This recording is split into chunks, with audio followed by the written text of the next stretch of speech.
चल रही digital classes में आप सभी का स्वागत है।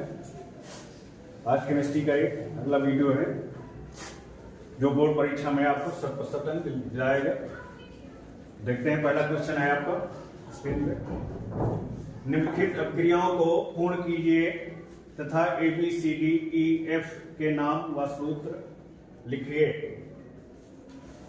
अब देखिए, पहला समीकरण है बेंजीन रिंग है, इसके ऊपर OH समूह लगा हुआ है तो ये फिनाल कहलाएगा। अब फिनाल की क्रिया हमको करानी है कंसंट्रेट HNO3 से। अब कंसंट्रेट HNO3 से क्रिया कराते हैं तो इसकी क्रिया कराने पर आपका ट्राई नाइट्रो फिनाल बनता है OH। इसकी क्रिया हम करा दें। अगर इसका हम पहले सल्फोनीकरण करा देते हैं तो ज्यादा सही कंपाउंड बनता है। पहले इसका हम सल्फोनीकरण कराएंगे, H2SO4 से क्रिया कराएंगे।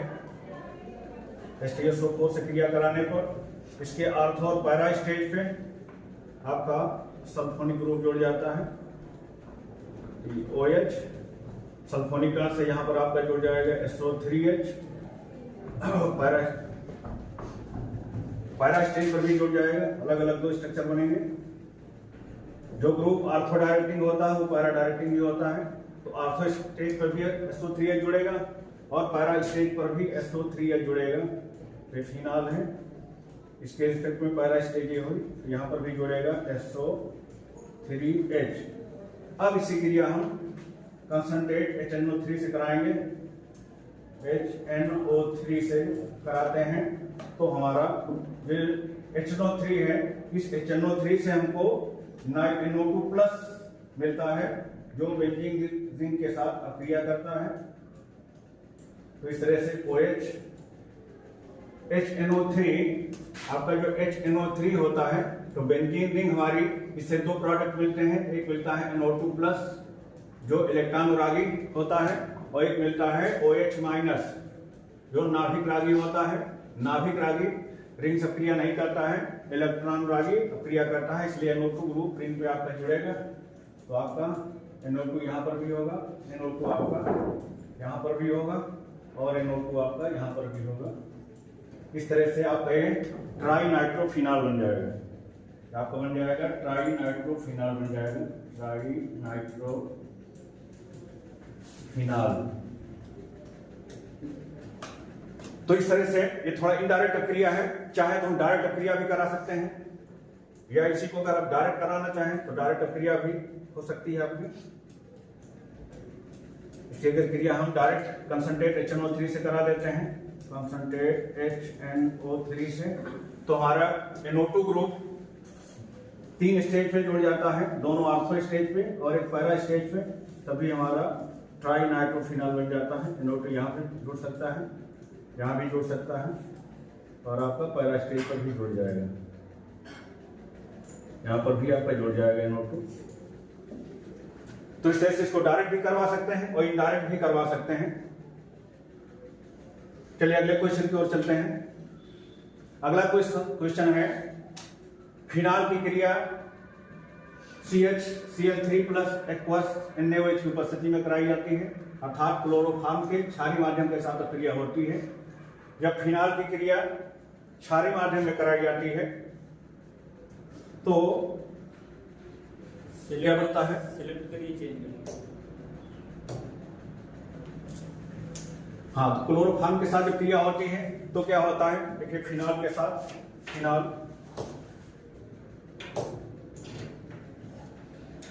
फिनाल के साथ क्रिया होती है। फिनाल आपका यह है। फिनाल जब क्रिया करता है क्लोरोफॉर्म से,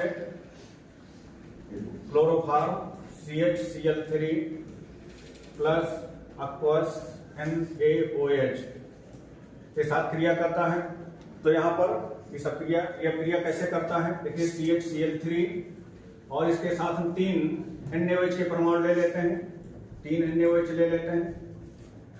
3 OH होने पर अब यहाँ के तीनों NaCl से मिलकर के NaCl बना देते हैं तो बन जाता है 3 NaCl आपका बन जाएगा। अब यहाँ पर 3 OH होते हैं। 3 OH होने से क्या होगा? देखिए, 1 OH 2 3 OH होते हैं एक OH 2H के साथ एक पानी बनता है, एक OH हमारा बचा हुआ है, एक OH रिंग से H निकलेगा उससे मिल जाएगा तो दूसरा भी पानी बन जाएगा, तो दो पानी बन जाते हैं, एक वो बचता है। अब यहाँ से 3 C निकल जाते हैं, 3 Cl, इसलिए C की 3 वैलेंसी खाली होती है CH के साथ, तो एक वैलेंसी इधर साइड में लगा देते हैं, 2 वैलेंसी के साथ हमारा ऑक्सीजन जुड़ जाता है। कहने का मतलब हमारा क्लोरोफॉर्म का जो अणु है वो एल्डिहाइड समूह में कन्वर्ट हो जाता है। ये एल्डिहाइड समूह रिंग पे ऑर्थो स्टेज पे जुड़ जाता है, तो इस तरह से ये हमारा यौगिक बन जाता है। ये हमारा फिनाल हो गया। फिनाल के ऑर्थो स्टेज पे हमारा एल्डिहाइड समूह जुड़ेगा CHO, अर्थात एस्टल्डिहाइड बन जाएगा।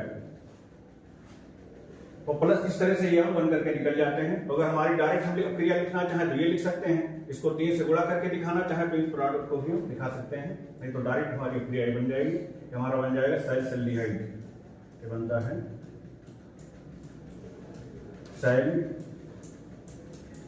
सैलसल्डिहाइड। तो इस तरह से हमको सैलसल्डिहाइड प्राप्त हो जाता है, सैलसल्डिहाइड। चलिए अगले क्वेश्चन की ओर चलते हैं। अगला क्वेश्चन हमारा स्क्रीन पे है। अगला क्वेश्चन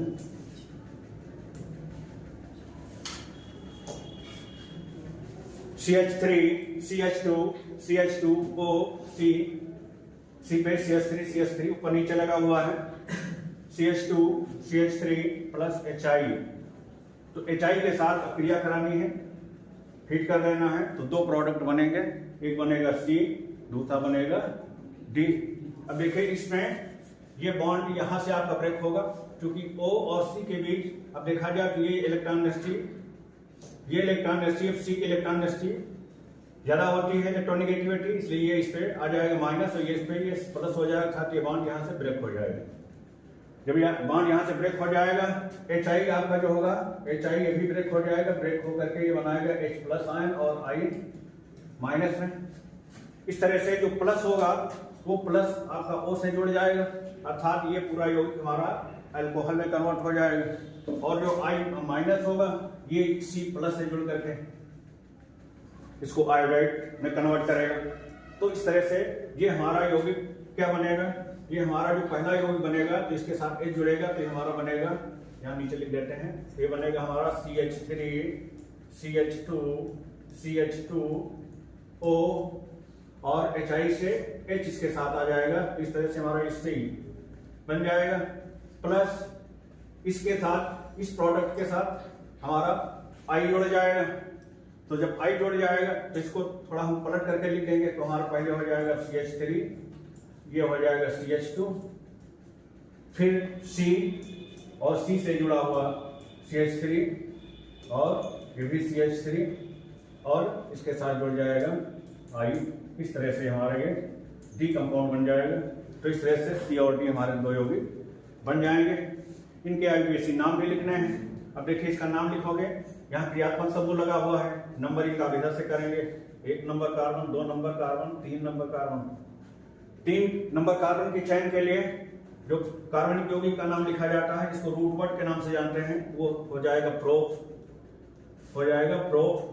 जिनमें हमने जिन कार्बनों की नंबरिंग किया है उसमें सिंगल बंद है, इसलिए उसके लिए सफिक्स फर्स्ट हम N लगा देते हैं, E रिमूव कर देते हैं, क्योंकि OH दूसरा हमें अनुलग्नक जोड़ना है या सफिक्स सेकंड लगाना है, इसके लिए आपका लग जाता है ऑल। तो इस तरह से आपका ये बन जाएगा प्रोपेनॉल। अगले कंपाउंड देखिए, अगला कंपाउंड की नंबरिंग हम करेंगे, हमारी नंबरिंग इधर से होगी, 1 नंबर, 2 नंबर, 3 नंबर, 4 नंबर हो जाएगा। अब 4 नंबर कार्बन के लिए, 4 कार्बन के लिए हमारा जो रूट वर्ड बनेगा, कार्बनिक यौगिक का जो मूल शब्द होगा वो होगा ब्यूट, तो हो जाएगा ब्यूट। फिर जिन कार्बनों में नंबरिंग की गई है, सब में सिंगल बंद है, उसके लिए अनुलग्नक, हिंदी में कहते हैं अनुलग्नक फर्स्ट N लगेगा, या इंग्लिश कहते हैं सफिक्स फर्स्ट लगेगा N। तो N लग जाएगा, क्योंकि सफिक्स सेकंड है इसलिए पूरा N लग जाएगा। तो ब्यूटेन हो गया। अब इसमें 2 प्रतिस्थापी समूह के रूप में जुड़े हुए हैं, जिनकी नंबरिंग नहीं हुई है, एक तो हमारा I है और दूसरा हमारा CH3 है। तो I आयोडोफॉर्म है, आयोडो इसको बोलते हैं। और ये हमारा जो है मिथिल समूह है। तो इनको हम दो नंबर पे जोड़े हैं, अल्फाबेटिकली लिखेंगे तो हमारा आई पहले पड़ेगा और मिथिल एम बाद में आएगा, आई पहले आएगा तो इसको पहले लिखेंगे। तो ये हमारा हो जाएगा 2 आयोडो फिर 2,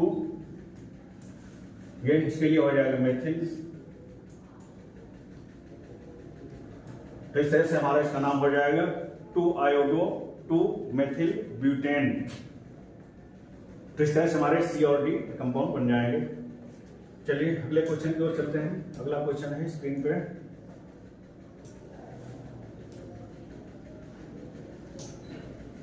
CH3 CHOH CH3 CrO3 CrO3 की उपस्थिति में हमें इसकी क्रिया करानी है। तो ये देखा जाए तो एक प्रकार का ऑक्सीडाइजिंग एजेंट है क्रोमियम ट्राइऑक्साइड।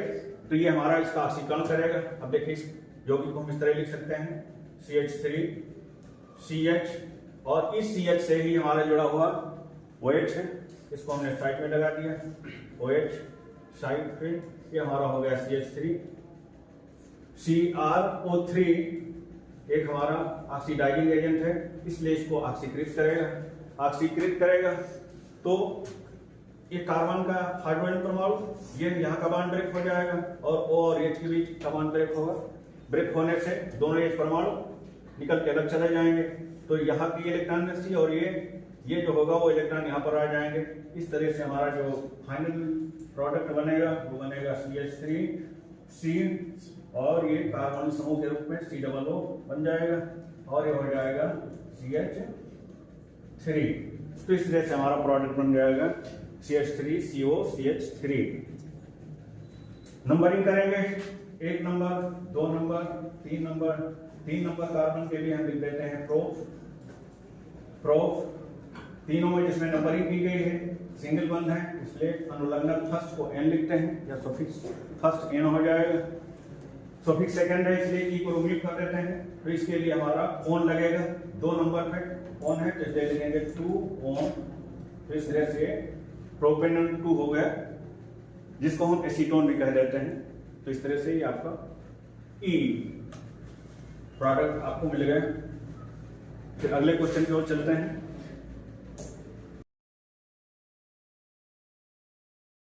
चलिए अगला क्वेश्चन आपका है CH3COOH का हमें लिथियम एल्युमिनियम हाइड्राइड की उपस्थिति में अपचयन कराना है हाइड्रोलिसिस के साथ। अब देखिए बेंजोइक अम्ल जब अपचयित होता है तो लिथियम एल्युमिनियम हाइड्राइड बेंजोइक अम्ल को आंशिक रूप से अपचयित करेगा। अब आंशिक रूप से अपचयित करेगा तो क्या बनाएगा, देखिए तो हमारा ये है CH3C और इसमें कार्बोनिल समूह है और एक इसमें हाइड्रॉक्सिल समूह है। ये हमारा है, ये जब अपचयित होकर के लिथियम एल्युमिनियम हाइड्राइड की उपस्थिति में जब अपचयन होगा तो क्या होगा, यहाँ पर जो कार्बोनिल समूह है इसका जो पाई बॉन्ड है वो टूट जाएगा। इसके टूटने से यहाँ पर माइनस होगा, यहाँ पे प्लस हो जाएगा। कहने का मतलब दोनों स्टेजों पर हाइड्रोजन जुड़ जाएगा। तो यहाँ पर भी हमारा हाइड्रोजन जुड़ेगा और यहाँ पर भी हमारा हाइड्रोजन के साथ भी जुड़ जाएगा।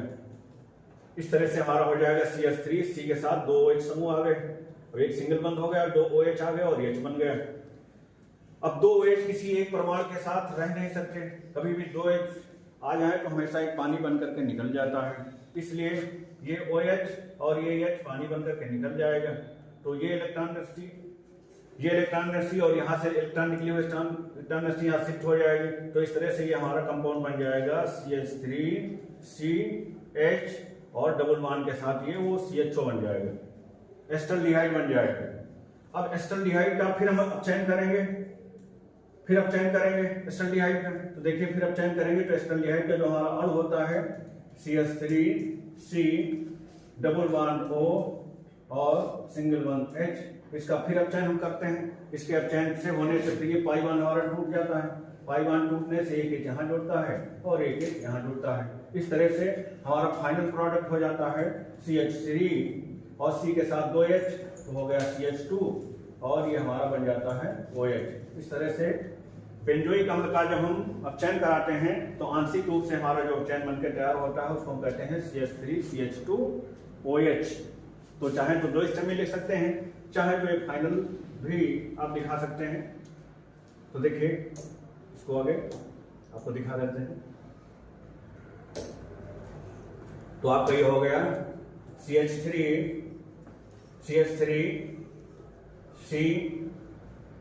COOH। अब चयन कराएंगे लिथियम एल्युमिनियम हाइड्राइड की उपस्थिति में, तो हमारा ये जो हमारा एथेनोइक अम्ल है ये हमारा स्टैल्डिहाइड में कन्वर्ट हो जाएगा, तो ये हमारा हो जाएगा CH3CH4 में। फिर अगले स्टेप में फिर हम रिएक्ट करा देंगे फ्री लिथियम एल्युमिनियम हाइड्राइड की उपस्थिति में, अब चयन करा देंगे तो हमारा ये एल्डिहाइड ग्रुप अल्कोहल ग्रुप में कन्वर्ट हो जाएगा और ये फाइनल प्रोडक्ट बना देगा CH3CH2OH।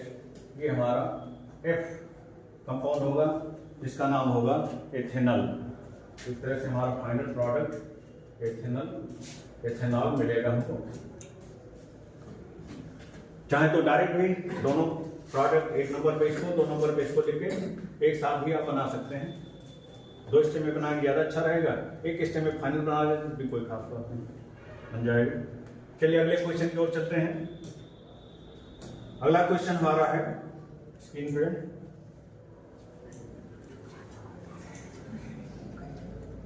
अगला क्वेश्चन है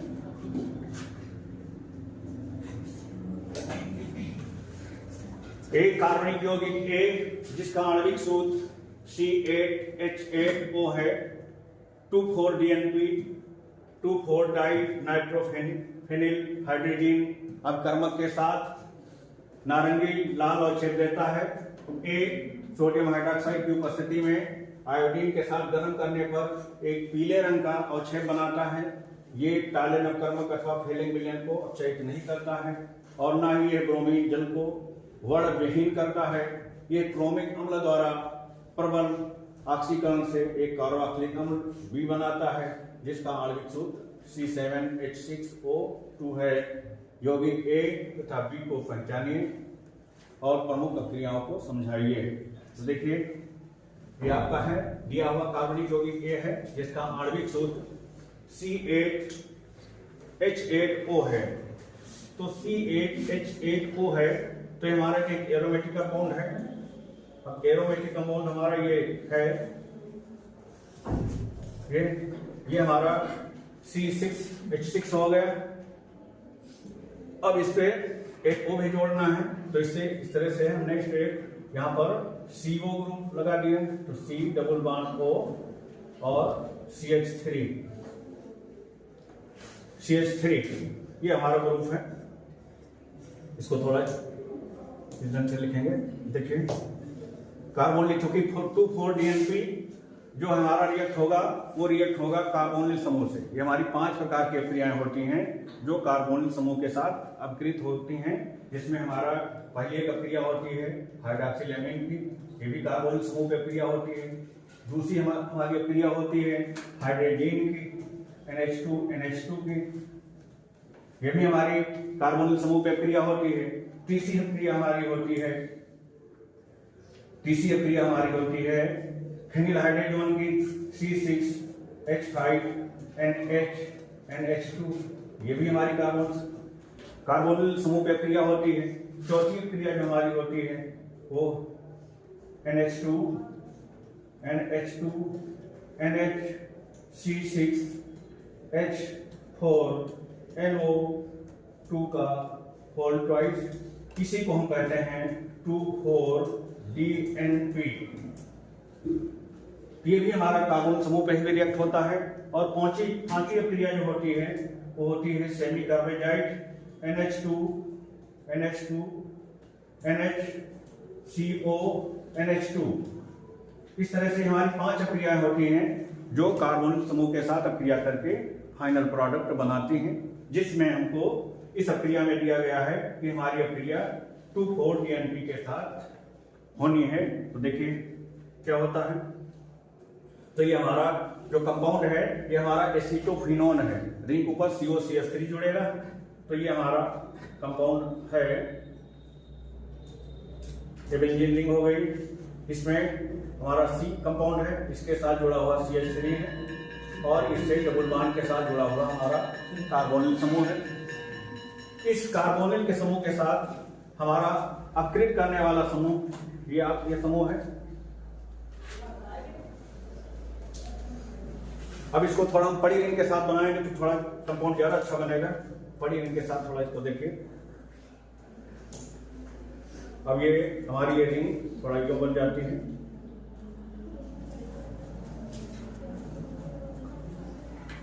ये हमारी रिंग हो जाती है। यहाँ पर ये C है, ये कार्बोनिल समूह प्रेजेंट हो गए और हमने यहाँ पर CH3 समूह दिखा दिया। इसकी क्रिया हमने 2,4 DNP से करवा दिया। 2,4 DNP हमारा अभी हमने आपको बताया क्या होता है। तो H2N फिर NH और उससे फिर जुड़ी हुई रिंग, ये हमारा 2,4 DNP का सूत्र है। ये यहाँ पर NO2 2 और 4 पे हमारा NO2 लगा हुआ होता है। ये तो यही हमारा होता है 2,4 DNP। ये अब इसमें जब भी क्रिया होती है तो ये हमारा पानी का बन करके बाहर हो जाता है, तो बाहर हो जाएगा। इस तरह से हमारा जो फाइनल प्रोडक्ट मिलेगा वो होगा ये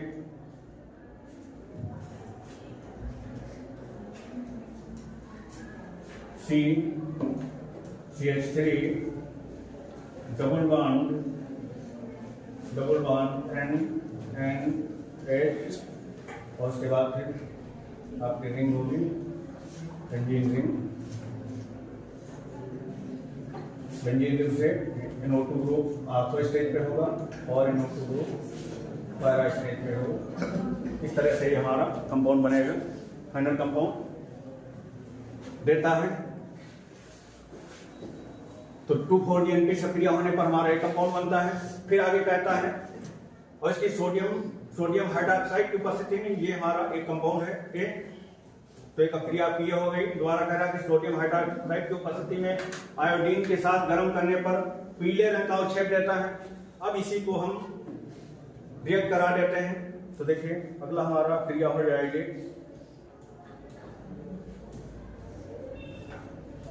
ये हो जाएगी हमारी CH3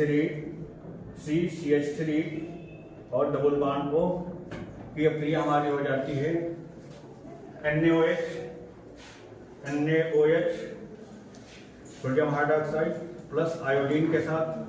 तो हमारा आयोडीन क्या करता है, आयोडोफार में इसको अवक्षेपित कर देता है। तो इस तरह से हमारा जो कंपाउंड बनेगा वो कंपाउंड हो जाएगा ये C डबल बॉन्ड O और यहाँ से हमारा ONH के साथ ऐड हो जाएगा, तो हो जाएगा ONA बन जाएगा, ये माइनस ये प्लस और CH3 से एक आयोडोफार्म बन जाएगा CHI3 के रूप में।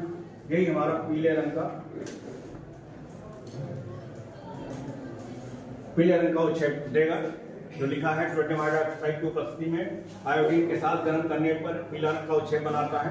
तो ये हमारा आयोडोफार्म CHI3 पीले रंग का अवक्षेप प्राप्त होता है। फिर अगला इसी में क्रिया है कि यह ब्रोमीन जल को वर्णविहीन करता है, अर्थात ये इसकी क्रिया ब्रोमीन जल से नहीं हो सकती है। ब्रोमीन जल से क्रिया इसकी नहीं होगी। फिर कहता है क्रोमिक अम्ल द्वारा प्रबल ऑक्सीकरण से कार्बोक्सिलिक अम्ल बनाता है। अब इसी की क्रिया अगर हम करा देते हैं, इसी एसीटोफिनोल की क्रिया अगर हम करा देते हैं, ये हमारा है COCH3, इसकी क्रिया हम करा देते हैं क्रोमिक अम्ल के साथ। क्रोमिक अम्ल हमारा होता है H2CrO4, इसके साथ क्रिया करा देते हैं। तो ये क्रोमिक अम्ल एसीटोफिनोल को बेंजोइक अम्ल में कन्वर्ट कर देता है, इसको ऑक्सीकृत करके बेंजोइक अम्ल में कन्वर्ट कर देता है। तो इस तरह से हमारा फाइनल प्रोडक्ट ये बेंजोइक अम्ल बन जाता है COOH, यहाँ लगा देते हैं COOH। तो इस तरह से हमको ये बेंजोइक अम्ल मिल जाता है और ये आयोडोफार्म के पीले क्रिस्टल प्राप्त हो जाते हैं। तो इस तरह से ये हमारा कंपाउंड बन जाता है। चलिए अगले क्वेश्चन की ओर चलते हैं। अगला क्वेश्चन हमारा है स्क्रीन पे, आप कैसे प्राप्त करेंगे केवल रासायनिक समीकरण लिखिए। पहला क्वेश्चन इसका है प्रोपेनॉन से 4 हाइड्रोक्सी 4 मेथिल पेंटेन 2 ऑन। तो प्रोपेनॉन से 4 हाइड्रोक्सी 4 मेथिल पेंटेनॉन 2 ऑन बनाना है। अब ये हम क्या करेंगे, प्रोपेनॉन से यहां पर प्रोपेनॉन का एल्डाल संघनन करेंगे। अब एल्डाल संघनन में 2 अणु प्रोपेनॉन के यूज होंगे। देखिए प्रोपेनॉन, तो प्रोपेनॉन के 2 अणु यूज होते हैं। तो ये आपका होता है CH3 C double bond O और CH3, ये हो गया। और अगला अणु हमने जोड़ दिया। अब अगला अणु क्या करेंगे, प्रोपेनॉन में चूंकि अल्फा हाइड्रोजन उपस्थित होता है, जो हमारा प्रोपेनॉन का अणु होता है ये CH3COCH3। देखा जाए तो इसमें इस कार्बन, ये अल्फा कार्बन है, इसमें भी हाइड्रोजन है अल्फा हाइड्रोजन, और इसमें भी अल्फा हाइड्रोजन है। इसमें देखा जाए तो इसमें कुल मिला के अल्फा हाइड्रोजन 6 है, इसलिए ये संघनन करेगा। इसलिए इसका एक अल्फा स्टेज का हाइड्रोजन अलग करेंगे और ये लिखेंगे CH2 CH2COCH3। ये O और H मिलकर के OH के रूप में अलग हो जाएंगे। तो हमारा जो ये रिएक्शन होगी वो BaOH whole twice, barium hydroxide की उपस्थिति में क्रिया होगी और 2 अणु आपस में संघनित हो जाएंगे, जुड़ जाएंगे। अब जुड़ करके हमारा एक प्रोडक्ट बना देंगे। इस प्रोडक्ट का नाम होगा CH3 और ये OH ऊपर हो जाएगा और ये इस C से सीधे हमारा अगला इसी के जुड़ जाएगा। ये हो जाएगा CH2COCH3। ये हमारा प्रोडक्ट बन जाएगा। ये क्या है, 4 हाइड्रोक्सी। देखिए 4 हाइड्रोक्सी, ये नंबरिंग करेंगे, 1 number 2 number 3 number 4 number 5 number. देखिए लिखा 4 हाइड्रोक्सी, तो देखिए 4 पे हाइड्रोक्सी ग्रुप लिखा है, 4 मेथिल, 4 पे मेथिल भी है। पेंटेन 2 ऑन, देखिए 5 है पेंटेन हो गया और 2 पे ऑन ग्रुप लगा है। इस तरह से आपको ये मिल जाता है 4 हाइड्रोक्सी। इस तरह ये हमारा बन जाता है 4 हाइड्रोक्सी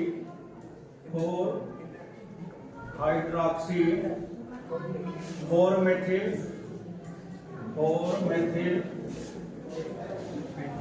पेंटेन 2 ऑन। तो ये हमारी क्रिया हो जाती है। पहली समीकरण आपकी स्क्रीन पे है। दूसरी क्रिया हमारी है एथेनॉल से 3 हाइड्रोक्सी ब्यूटेनॉल। इसमें भी संघनन कराना है। एस्टल्डिहाइड में भी हमारे अल्फा हाइड्रोजन होते हैं। हमारे टॉपिक में कुल मिला के 3 एल्डिहाइड हैं, एक है फॉर्मल्डिहाइड, एक है एस्टल्डिहाइड और एक है आपका ये प्रोपेनॉन, और एक एरोमेटिक कंपाउंड है बेंजल्डिहाइड, जिसमें बेंजल्डिहाइड में हमारे अल्फा हाइड्रोजन नहीं होते हैं, फॉर्मल्डिहाइड में अल्फा हाइड्रोजन नहीं होते हैं। केवल 2 ही स्पीशीज हैं जिसपे अल्फा हाइड्रोजन होते हैं, और वो कौन कौन है, जिसमें आपका ये है प्रोपेनॉन और दूसरा है एथेनॉल। इसमें अल्फा हाइड्रोजन होते हैं, इसीलिए दोनों ही संघनन क्रियाएं प्रदर्शित करते हैं। देखिए इसका संघनन होगा, इसके भी 2 अणु होंगे एथेनॉल के। तो देखिए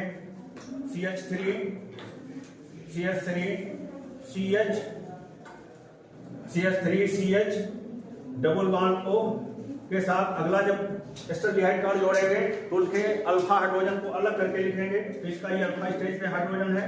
देखिए जो एस्टल्डिहाइड हमारा होता है CH3CHO, जो एक क्रियात्मक समूह है, इस क्रियात्मक समूह से बगल वाला कार्बन, क्रियात्मक समूह के बगल वाला कार्बन हमारा कहलाता है अल्फा कार्बन, और इसे जुड़े हुए हाइड्रोजन हमारे कहलाते हैं अल्फा हाइड्रोजन। जिन यौगिकों में अल्फा हाइड्रोजन होते हैं वही यौगिक संघनन क्रियाएं प्रदर्शित करते हैं। तो इस तरह से हमारा एस्टल्डिहाइड अणु संघनन क्रियाएं प्रदर्शित करेगा। तो इसकी क्रिया हम करा देंगे, एक H को अलग कर देंगे अल्फा स्टेज वाले हाइड्रोजन को, और अगला अणु हो जाएगा ये CH2CHO। इसकी क्रिया हम करा देंगे तनु NaOH की उपस्थिति में, तनु NaOH की उपस्थिति में क्रिया करा देंगे। तो ये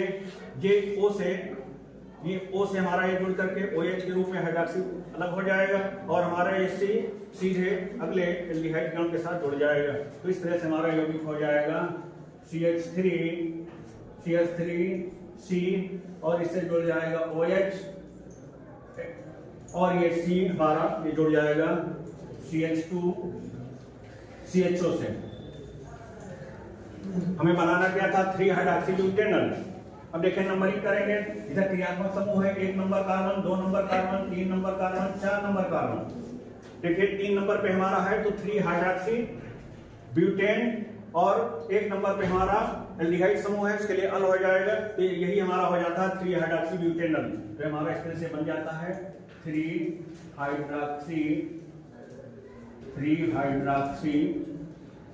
ब्यूटेनॉल, 3 हाइड्रोक्सी ब्यूटेनॉल हमारा यौगिक हमको प्राप्त हो जाता है। तो इस तरह से 2 रासायनिक क्रियाएं। अगली रासायनिक क्रिया हमारी है, चलिए आगे बढ़ते हैं। 3 नंबर पे 3 नंबर की हमारी जो रासायनिक क्रिया है 3 नंबर की, उसको देखिए लिखा है ब्यूटेनॉल से ब्यूटेनोइक एसिड। अब ब्यूटेनॉल हमारा ब्यूटेनॉल तो CH3 CH2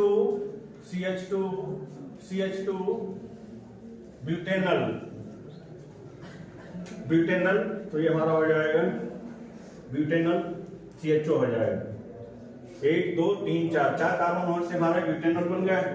अब इसको हम ब्यूटेनॉइक अम्ल बनाना है, अर्थात इसका ऑक्सीकरण करना है। अब ऑक्सीकरण करने के कई तरीके होते हैं, तो यहाँ पर इसकी क्रिया हम करा देते हैं टॉलेन अपकर्मक से Ag2O से। Ag2O एल्डिहाइड समूह को कार्बोक्सिलिक समूह में कन्वर्ट कर देगा। तो इस तरह से ये हमारा बन जाएगा CH3 CH2 COOH। इस तरह से हमारा ब्यूटेनॉल ब्यूटेनोइक अम्ल में कन्वर्ट हो जाता है। इस तरह से हमको ये ब्यूटेनोइक अम्ल प्राप्त हो जाता है। ये 3 नंबर है।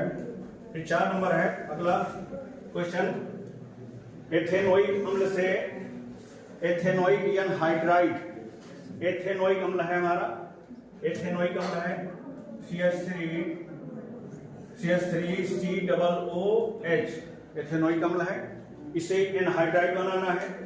एनहाइड्राइड बनाने के लिए इसके हम 2 अणु लेंगे, क्योंकि आपको ऊपर दिखा देते हैं। जैसे हमारा ये एथेनोइक अम्ल है CH3COOH, अगला अणु भी हमने ले लिया CH3COOH। अब क्या होगा, दोनों से एक पानी का अणु बन के निकल जाएगा, दोनों से एक पानी का अणु अलग हो जाएगा COOH। एक H हमारा अलग हो गया, ये पानी का अलग हो जाएगा CH3CO ये दोनों एक साथ हो जाएंगे। तो CH3CO को एक साथ करके और वो दोनों से ऐड हो जाएगा। यही हमारा एथेनोइक एनहाइड्राइड हो जाता है। तो इस तरह से इसके हम 2 अणु ले लेते हैं और 2 अणु ले करके 2 अणु ले लेते हैं और हमारा बन जाता है CH3, चाहे तो अलग अलग भी लिखा सकते हैं, CH3CO और दोनों को एक साथ O से जोड़ दीजिए और एक पानी का अणु आप निकाल दीजिए। इस तरह से हमारा ये एथेनोइक एनहाइड्राइड बन जाता है। तो हमारा एथेनोइक अम्ल से एथेनोइक एनहाइड्राइड हमको इस तरह से प्राप्त हो जाता है। इसका निर्जलीकरण हो जाता है। अब निर्जलीकरण के लिए अम्ल की उपस्थिति में हम फास्फोरस पेंटॉक्साइड को ले लेते हैं। तो फास्फोरस पेंटॉक्साइड की उपस्थिति में निर्जलीकरण हो जाता है, जिससे हमारा एथेनोइक एनहाइड्राइड मिल जाता है। लास्ट क्वेश्चन हमारा है बेंजील अल्कोहल से फिनिल एथेनोइक अम्ल बनाना। अभी देखिए बेंजील अल्कोहल। अब बेंजील अल्कोहल हमारा होता है, देखिए बेंजील अल्कोहल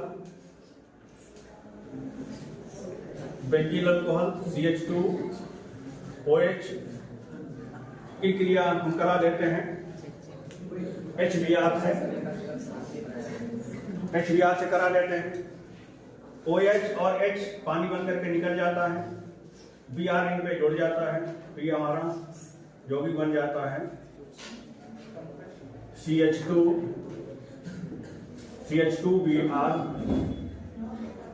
इसकी क्रिया हम पुनः करा देते हैं KCl से, पोटेशियम साइनाइड से। अब पोटेशियम और ब्रोमाइड एक साथ पोटेशियम ब्रोमाइड बना करके अलग हो जाते हैं, तो KBr हमारा निकल जाता है और Cl हमारा जुड़ जाता है, तो इस तरह से हमारा ये हो जाता है, ये हो जाता है हमारा CH2Cn। अब इसको हम हीट करा देते हैं H3O3 उपस्थिति में, तो इस तरह से हीट कराने पे हमको ये फिनिल एथेनोइक अम्ल दे देता है। ये हमारा जो होता है CH2 और जो हमारा Cn समूह है वो COOH समूह में कन्वर्ट हो जाता है, CH2COOH में। इस तरह से हमको फिनिल एथेनोइक अम्ल मिल जाता है। फिर हमारा होता है फिनिल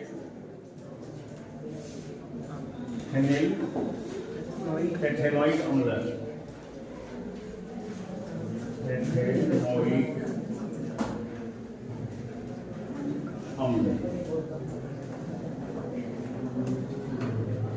चलिए, चैनल पे आप नए हैं तो चैनल को सब्सक्राइब जरूर करें। धन्यवाद।